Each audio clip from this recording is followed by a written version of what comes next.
फलस्तीनी गृह मंत्री ने इस्लामी तहरीक हमास को आतंकवादी संगठन बताने के फैसले को जालिमाना बताते हुए इसको ठुकरा दिया है।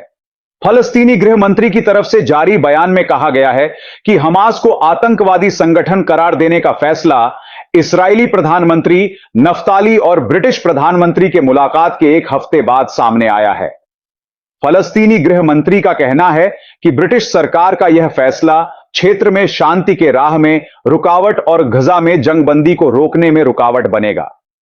आपको मालूम हो कि हमास को आतंकवादी संगठन करार देने के फैसले का फलस्तीनी इलाके में जबरदस्त विरोध हो रहा है। गाजा में एक हंगामी प्रेस कॉन्फ्रेंस बुलाई गई और उसमें इस फैसले की जमकर आलोचना हुई। अंतरराष्ट्रीय समाचार एजेंसी के अनुसार ब्रिटिश गृह मंत्री प्रीति पटेल ने हमास पर प्रतिबंध की घोषणा करते हुए कहा कि हमास के पास महत्वपूर्ण आतंकवादी क्षमताएं हैं, जिसमें अहम हथियार के साथ साथ आतंकवादी प्रशिक्षण सुविधाएं भी शामिल हैं। ब्रिटिश गृह मंत्री ने कहा कि आतंकवाद अधिनियम के तहत हमास पर प्रतिबंध लगाया जाएगा और जो कोई भी हमास के लिए समर्थन व्यक्त करेगा वह अपना झंडा लहराएगा या कानून का उल्लंघन करते हुए संगठन के लिए बैठक करेगा, उसे भी दंडित किया जाएगा। हमास पर प्रतिबंध लगाने का निर्णय गृह मंत्रालय द्वारा किया गया है और अगले सप्ताह संसद में पेश किए जाने की उम्मीद है। अब तक यूके ने केवल इज़्ज़ुद्दीन अल-क़स्साम ब्रिगेड पर प्रतिबंध लगाया है। हमास पर ब्रिटेन का प्रतिबंध यह स्पष्ट करता है कि गाजा में सत्तारूढ़ दल पर ब्रिटेन की स्थिति संयुक्त राज्य अमेरिका और यूरोपीय संघ के अनुरूप है। इस बीच हमास के राजनीतिक अधिकारी सामी अबू जहरी ने कहा कि ब्रिटिश का यह कदम इजरायल के कब्जे के खिलाफ पूर्ण पूर्वाग्रह दिखाता है और ऐसा करके ब्रिटेन ने इजरायल के ब्लैकमेल और डिक्टेशन के सामने आत्मसमर्पण कर दिया है। दूसरी ओर फिलिस्तीनी राष्ट्रपति महमूद अब्बास के नेतृत्व में पश्चिमी समर्थित फिलिस्तीनी अथॉरिटी के ब्रिटिश मिशन ने भी हमास पर प्रतिबंध की खुले तौर पर निंदा की है।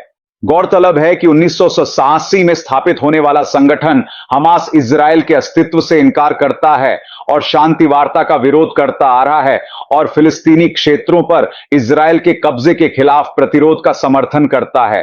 फलस्तीनी गृह मंत्री ने इस्लामी तहरीक हमास को आतंकवादी संगठन बताने के फैसले को जालिमाना बताते हुए इसको ठुकरा दिया है। फलस्तीनी गृह मंत्री की तरफ से जारी बयान में कहा गया है कि हमास को आतंकवादी संगठन करार देने का फैसला इजरायली प्रधानमंत्री नफ्ताली और ब्रिटिश प्रधानमंत्री के मुलाकात के एक हफ्ते बाद सामने आया है।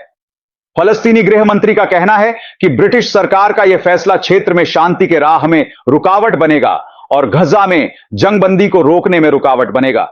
इजरायल फलस्तीन संघर्ष के बीच ओनल इंडिया मजलिस ए इत्तेहादुल मुस्लिमीन AIMIM के अध्यक्ष असदुद्दीन ओवैसी, AIMIM चीफ असदुद्दीन ओवैसी ने प्रधानमंत्री नरेंद्र मोदी, PM नरेंद्र मोदी से फलस्तीनी लोगों के साथ एकजुटता दिखाने की अपील की। ओवैसी ने कहा है कि फलस्तीन मुद्दा केवल मुसलमानों का मुद्दा नहीं है, बल्कि यह मानवीय मुद्दा है और यह उन सभी से जुड़ा मामला है जो इंसाफ चाहते हैं। हैदराबाद के सांसद ओवैसी ने शनिवार रात को यहां एक जनसभा के दौरान मीडिया में प्रकाशित खबरों का हवाला देते हुए कहा कि जालिम इजरायली सरकार ने पिछले 6 दिनों में गाजा पर 6000 बम बरसाए हैं। इसके कारण बच्चों और महिलाओं समेत 1500 से अधिक फलस्तीनी मारे गए, वहीं कई हजार घायल हुए हैं। AIMIM प्रमुख ने आरोप लगाया कि गाजा में जो कुछ हो रहा है वह जातीय संहार है। उन्होंने कहा कि इजरायल युद्ध अपराध कर रहा है और भारत सरकार और देश को उसकी निंदा करनी चाहिए। उन्होंने कहा कि वह फलस्तीन के साथ खड़े हैं और ऐसा करते रहेंगे। उन्होंने कहा कि गाजा के 21 लाख गरीब लोगों में 10 लाख बेघर हो गए हैं। ओवैसी ने आरोप लगाया कि जालिम इजरायली सरकार चाहती है कि गाजा से सभी लोगों को निकाल दिया जाए और मानवाधिकार की बात करने वाली दुनिया आज चुप्पी साधी हुई है। ओवैसी ने कहा कि 70 साल से इजराइल कब्जा करने वाला और फलस्तीना कब्जे का शिकार रहा है। उन्होंने कहा कि आप कब्जा नहीं देख सकते, आप क्रूरता नहीं देख सकते। जो भी हिंसा करता है हम उसकी निंदा करते हैं। यह फलस्तीनी लोगों का जातीय संहार है। गाजा के लोगों पर बेरहमी की जा रही है। अमेरिका, ब्रिटेन, यूरोप आज मूक दर्शक बने हुए हैं। ओवैसी ने कहा कि हम अपने प्रधानमंत्री से कहना चाहेंगे, मोदी जी गाजा में फलस्तीनियों पर किए जा रहे अत्याचार को रुकवाइए, फलस्तीनी लोगों के साथ एकजुटता दिखाइए। 21 लाख लोगों में 10 लाख लोग बेघर हो गए हैं। इजराइल के प्रधानमंत्री बेंजामिन नेतान्याहू दैत्य हैं, वह युद्ध अपराधी हैं। मकानों को जमींदोज किया जा रहा है, 6000 बमों का इस्तेमाल किया गया। उन्होंने कहा कि हम भारतीय प्रधानमंत्री को याद दिलाना चाहेंगे कि महात्मा गांधी ने क्या कहा था। गांधी ने कहा था कि फलस्तीन अरबों का है, फलस्तीन अरबों की भूमि है।